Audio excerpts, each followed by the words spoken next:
For the past 10 years, 20 years, 30 years, Nigeria has been having challenges that are beckoning and waiting for answers and solutions. That is why we are bringing to you our program, State of the Nation. And this is going to come up on our flagship program this morning on ITV. I am hereby inviting you to join me, Bola Bakare, your host, on State of the Nation, so that we can hasten the motions that brings national development. It's going to be a regular basis on Tuesdays. Make it a date with me. I'll be there waiting for you, and then we shall discuss Nigeria on an holistic level.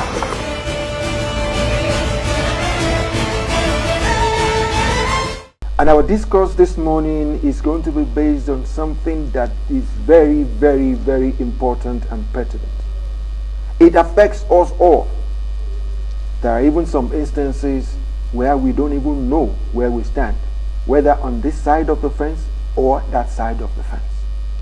And in most cases, if you have a situation where you cannot determine what side of the fence you are, there are bound to be mistakes. Not just one mistake.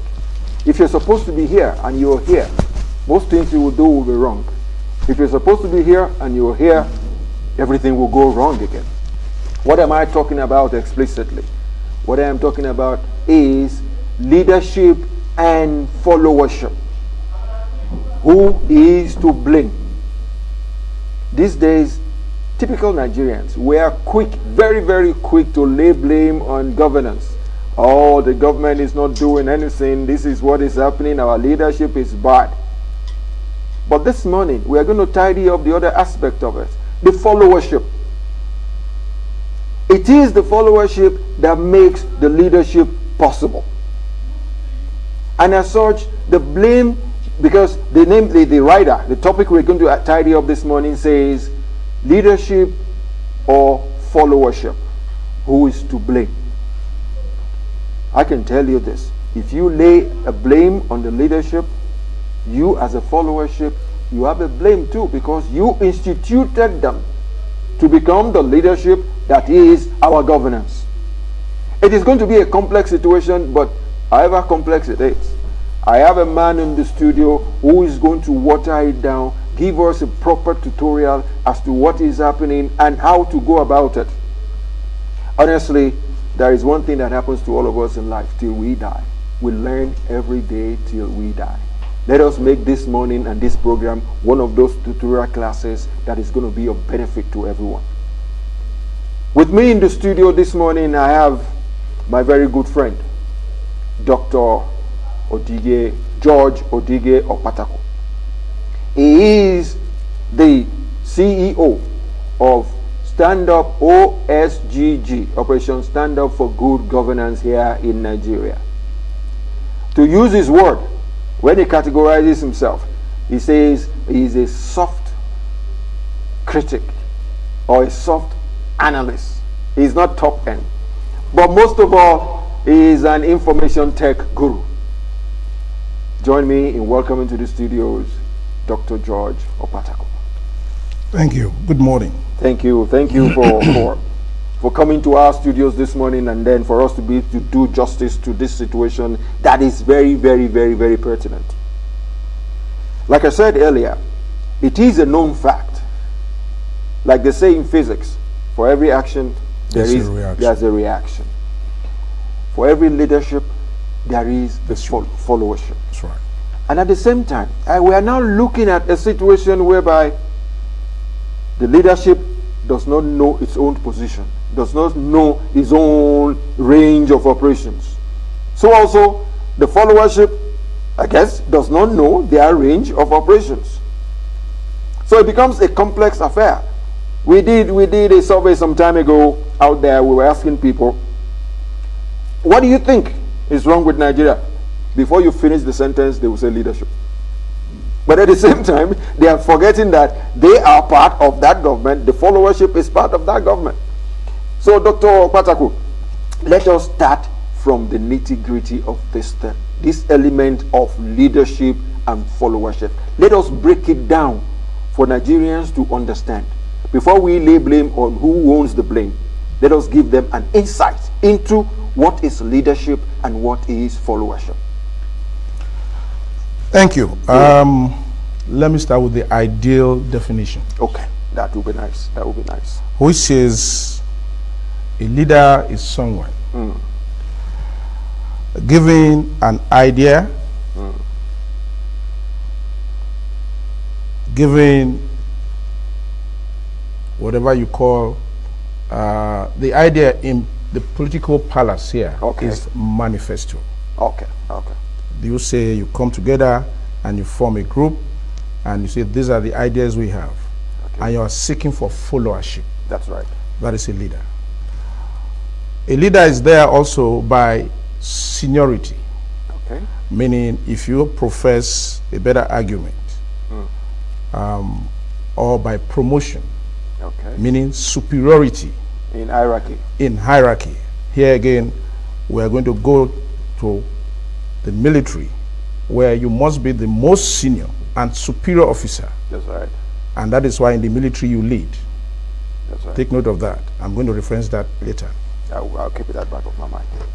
Now, when you also have a motive, be it positive or negative, and people buy into it, you are seen also as a leader. Sure. And then you have followers. Now, what do I mean by this? If you're a good footballer and people have avenues to acknowledge that one, you will see 10,000 followers, 20 followers, because they like your idea. Like the way so you play. By intrinsic value, you are their leader in that sphere. If you're a good dancer, you have people who like you. That's right. So you are a leader, and that makes you have followers. That's so right. you see people acknowledging, oh, I like your idea. Good. So you are a leader. And now, when you define followers again, under followership, it is defined as a group of persons who accept that idea, that motive of the leader. Of that leader. Because once there is a leader, it means there is one or two or more persons agreeing to that. Okay. But it's not in all circumstances that followers must agree. Naturally, naturally. If you come with a gun and I ask you to follow me, you follow against your wish. Okay. So get that point clear. So it's not in all circumstances that people will agree or accept those ideas. Sometimes you are forced to follow because of the prevalence of certain forces that will compel you to follow. With or without your consent? Without your consent. So, when you are looking at the blame game of leader, followers, who is to blame? Yes, who's to blame? You first of all find out what is the idea of the leader. Is it for a negative or for a positive idea or actions that is asking you to follow? Now, if I should take my argument to the premise of political and good governance, you will now find out that what do leaders have to give to the followers? To the followers that will make them accept. Like I said, if it comes to governance and good governance, which is what we profess, Operation Stand Up for Good Governance, it means that for you to have good governance, whatever you are selling to the public as a political party, which is an idea enveloped in what is called manifesto. It's presumed that whatever you are doing is in the interest, good welfare of the populace, protection of the populace. And so it has to be a governance system that everybody is a winner. You, the leader, and the followers. But is that the circumstance in Nigeria? No, before you go ahead, you've given us a concise definition of leadership or leader, Yes. so to speak. Yes. Can we do same for followership? No, the point here is the followers Yes. do not have a choice, because the idea which they are following is not theirs. What happens in a case where, at times you say A or nay, or you don't vote at all? The choice is theirs. It's either you follow or you don't follow. Then we're not talking about followership here. Followership does not have to be all encompassing. Everybody must toe the line. No. Some people don't toe the line. I agree. But we are talking about those who follow an idea. Okay. So this is where people are having issues, thinking that every person in the country is either you are a follower or you're in opposition. That is not true. Yeah, well, I concur to that.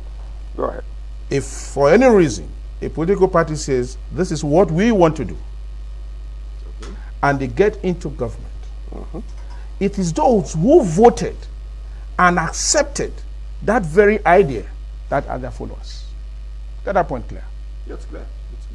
Those who did not accept, because followership here talks about acceptance and agreeing to the idea. Because if I do not agree to your idea, I don't need to follow you, except I'm compelled with some other forces, which I've talked about here. Okay.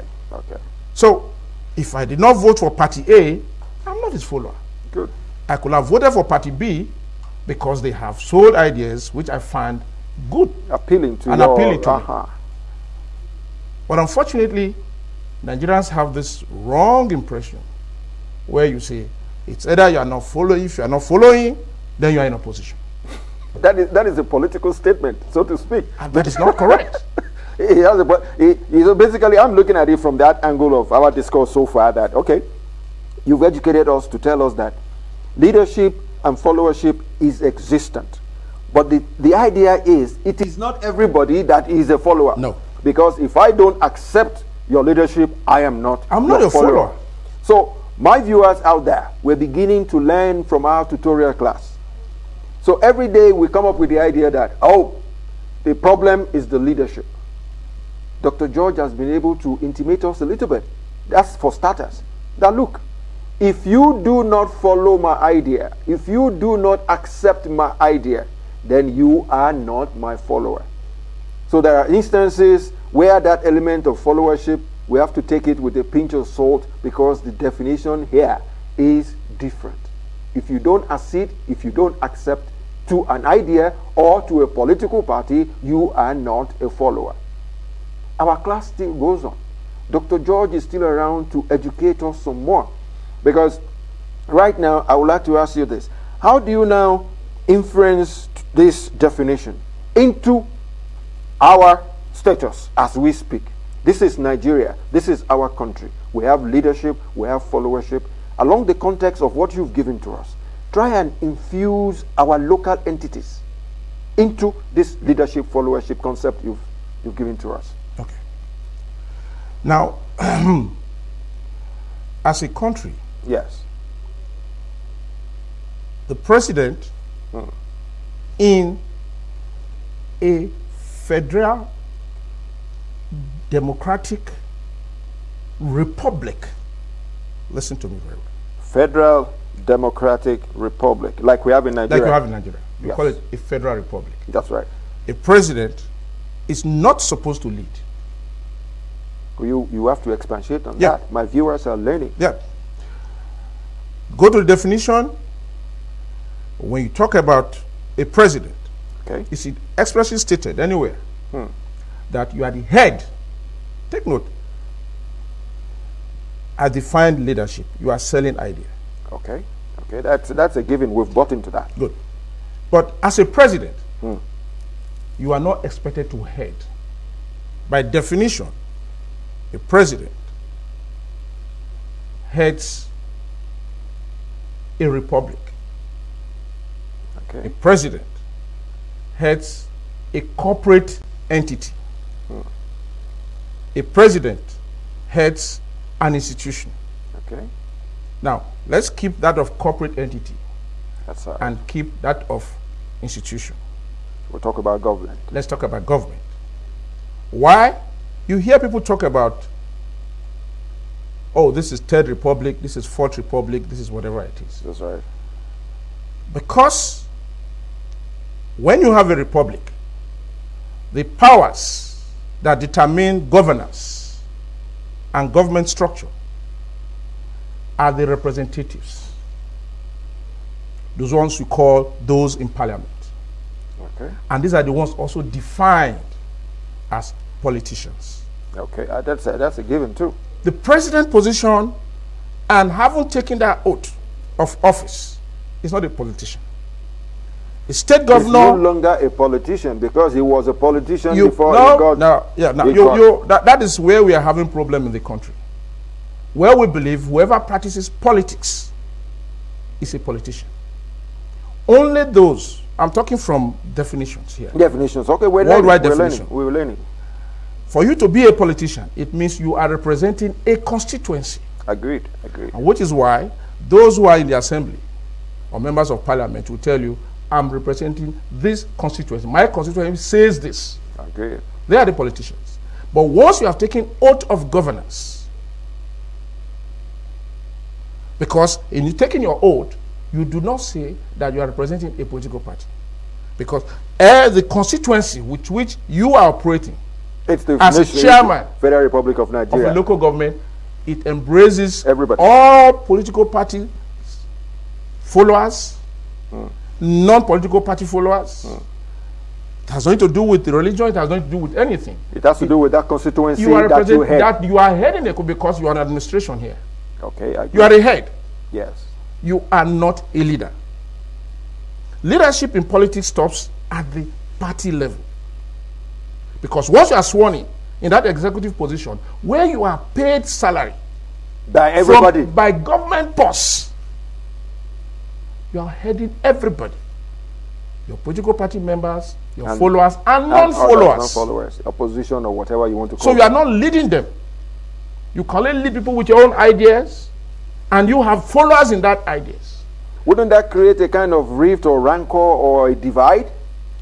Well, that is where we're having problem in this country. And that is where we have to find a solution too. Good.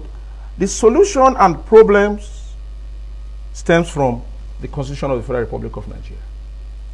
Okay, little wonder we're asking for it to be rejigged. Nigeria, in particular, has a problem. There's what is called a paradox. Yeah, no.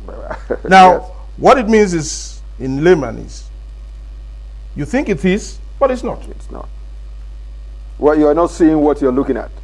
And so, there is a section in the Constitution that is giving us this problem in the last 42 years. And what does that section say? For God's sake, we are ready to learn. I will get to that. Okay. But I need to do a little demo. Agreed. But, like I've said, Nigeria's case is like a paradox. Why?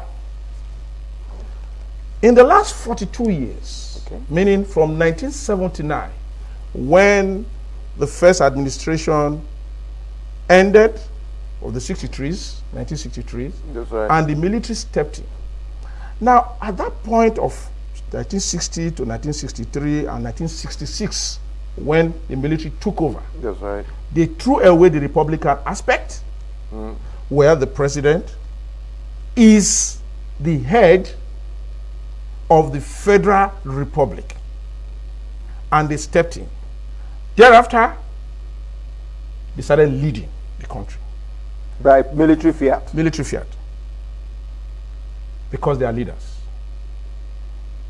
When they were leaving in 79, when Shagari was coming in, having been elected to come and be the president of a federal republic where there's a central government and individual states. What was in the Constitution is what is still in also 99. 79, 99, the same Constitution is what we are operating. And what is that one? That is the error we are having here. Can you pinpoint that error to us from the Constitution? I will read it. Go ahead. Every Nigerian is supposed to have that at home. So that Chapter 4 of the Constitution, as amended. As amended, yes. It's existing. This aspect has never been amended in the last 42 years. And that is where we're having problem. Where, instead of heading, we are leading. Because the constitution you have defines the president. Let me read. The aspect here is 130, section 130 of the Constitution, Federal Executive, the President of the Federation. 1, there shall be for the Federation a president. Agreed. No problem. That's a given. Good. Number 2 is where we're having problems for 42 years, and if it's not, nothing is done about it, we're going to have problem, because you do not have a president who is a head, you have a president who is a leader. Defined, and you have had people come into parliament and leave. 79, now from 99 till date. Section, the subsection 2 here of 130 says, I repeat with 1, there shall be for the Federation a president. Okay. 2, the president shall be the head of state. Are you seeing the paradox here? How can a president, who is supposed to be head of a republic, with the politicians with the assist of having the powers at the legislature, defined as head of state? This is the constitution I'm quoting to you. I wonder why Nigerians haven't gone to parliament once, twice, second, third, or fourth, have not had the courage to remove this thing from the constitution. And replace it with what? Delete it, because the president of a democratic system, which is a republic that we have, that is supposed to exhibit and carry out functions through a federal system of a central unit and independent states, is being called a head of state, meaning you are a leader. The opinion of people do not count. So that is why I say it's a paradox. It's a paradox. Okay, at that juncture, let me relay it to my viewers out there back at home. Like I said, life is work in progress. What we're having this morning is a learning session from the mistakes we make. And to use this language, it's a paradox as we speak. The element of calling a president a head of state. A head of state. There is a divide here. That is why at times, like I said earlier, we're going to define this element of leadership and followership. There is a difference between a leader and there is a difference between a head of state. Our constitution calls our president the head of state. What an irony. But that's an irony. But the thing is, for you to be a leader means the people are buying into your idea and voluntarily agreeing to be your followers. Those are the ones that you lead. At the same time, there is that element of to use the Buhari parlance.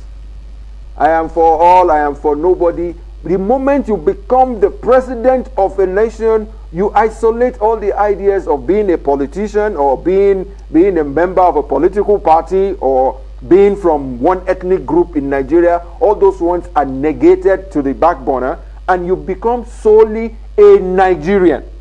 You head the people. You head the people on what they totally agree in majority. That's right. As what it should be. That's right.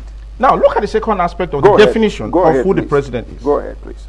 The same subsection 2C says, I read it again so that you get it, get the flow. The president shall be the head of state. 2, he, the president, shall be the chief executive of the federation, not a federal republic. I'm taking you somewhere. Go ahead. We're listening. We're listening. Let's. Federation is accepted, but not republic. They deleted that word republic, which gives the powers to the people, to the legislature, to determine. Meanwhile, you have been told that he's head of state, and yet you are in a democratic dispensation. Don't you think it's a matter of semantics? No. This is command and control.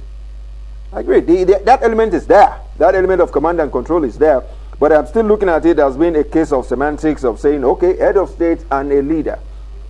Maybe Yes. it was misconstrued. That is why we keep on clamoring That is for. the error of this constitution, why people are telling you this constitution shall or will or however it is not just being amended, because there are too many errors in the system.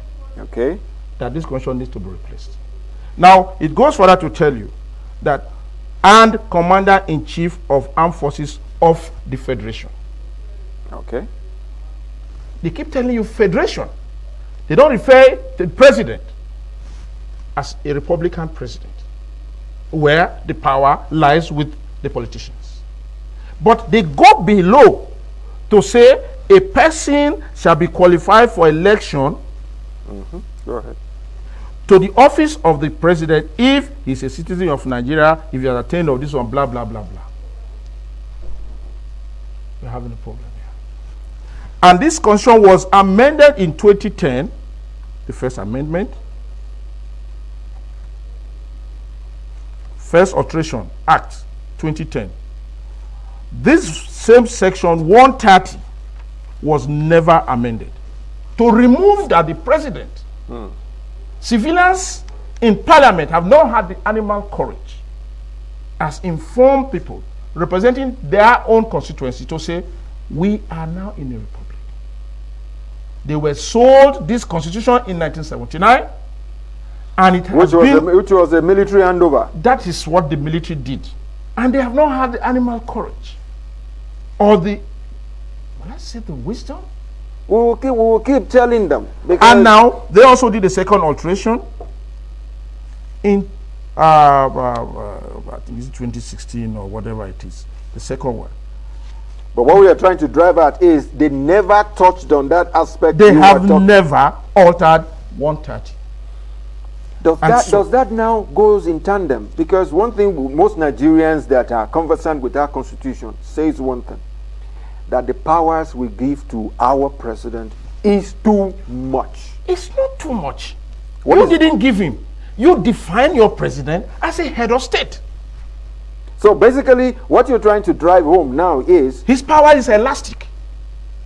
We didn't make it rigid. We didn't give him any power. You didn't confine him. In words, civilized climate, once you're a republic, that's right, and the powers lies with the assemblies, the structures of governance will check you.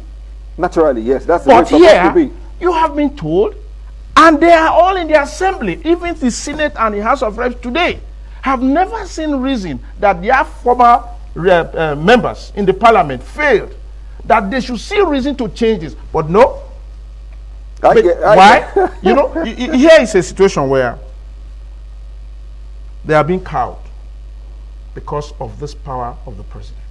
And that is why the president, you say you have three arms of governance. The executive, the legislature, and the judiciary. Good. But under normal condition, he should be just the head. When the three comes together, the constitution defines them as the executive heads when it comes to international decisions and when it comes to national issues. The three of them has to be running the country. They run checks and balances on one another. You are the executive. Your job, you are in the operative. Okay. As the president, because whatever the powers the parliament tells you to do is what you do, in the sense that this is the powers, the limit with which you can go. This is your conduct. You came with ideas. Now, I am not removing that aspect of leadership in the president totally. Okay. Why? Because fundamentally, you had ideas which you sold to your people, and that made you have followers, and they voted for you. That's good. To go implement those ideas. Thank you very much. Thank you very much. Because time is a constraint. Yep. But before we leave, I would still like to, we've dwelled a lot on the leadership aspect, which some of our followers that are listening to me right now will be saying, okay, that's a new one. We're just learning. We're learning good. But at the same time, I want to bring in that political aspect. Good. It might be wrong. The way we practice the political aspect might be wrong, but that is what we're still playing as we speak. That is why in some instances, I'll call the followers, the voters. The voters are followers. They are followers, because if you don't believe in an idea, if you don't believe in the manifesto, I won't vote for you. So basically, what is the mistake of the followership? Because our writer this morning says leadership or followership, who is to blame? We've been able to categorize the leadership aspect. What about the element of the followership? It might not be there in our constitution per se, because it's a mindset. That's right. It's something you decide on, that I am going to follow this man, or I am not going to follow him, or I'm not going to follow anybody. I'm going to be neutral. But I still believe that part of what is wrong with us, as much as we've dwelled on the leadership, there is a fault too with the followership. Now, if you're a president, this is open. When you are sworn in, okay, now you are not talking about you belong to this political party or not. Now you are heading a republic. okay, Under normal condition, for you to implement some of those ideas you have within the confines of the Constitution, you should have a team. that's right. Now, because that idea is yours in what is called the manifesto, Okay, you need a team. So you lead them in implementing those ideas, that manifesto which you sold and people voted for you. okay, And by majority vote, you became the president to head a nation or a state or a local government. So when you come in, you form a team. that's good. That That's team good. gives you followers, because leadership is also defined as somebody who sells idea, and then you can get people to work with you and follow you. That is based where on your ideas. you have Federal Executive Council, and then you have agencies of government where he puts all of them to implement And then policies based on what he believes will give the country or the state or the local government good governance. Thank you, welfare, and thank you, security. thank you very much. That has been Dr. George Odigwe Opatako. And this morning, I guess we've been able to sell some good ideas to you about that element of leadership and followership. Dr. George, it's been nice having you. We cannot finish a situation like this or a topic like this in one day. Yep. I will gladly invite you again for us to expatiate on this and tell fellow Nigerians that this is what is on ground. Education is a given. We must learn on a regular basis so that we can know where we're coming from and where we are going. And to you, my viewers, don't go away.